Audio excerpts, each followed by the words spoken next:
Hello guys, welcome to my channel. Today we are going to see how to enable or disable tab previews in the Windows taskbar when you are using Firefox web browser.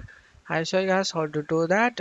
Just need to open up Firefox, and for example I'm gonna open up a few tabs to show you guys. And after opening these tabs, you can able to see in here.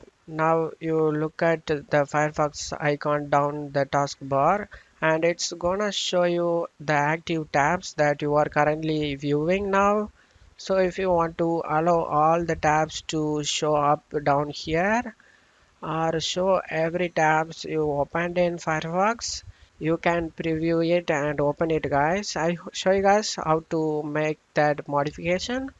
You just need to click on this three slash icon and select the settings. Scroll down under the tabs. You just need to check mark show tabs preview in the Windows taskbar. Check mark it, and now you can able to see in the taskbar Firefox icon. You can open certain tabs like this easily, and that's how it's work guys. That's simple as possible. And that's all you have to do it guys. That's it for today's video guys. Give me a like and subscribe. Thank you.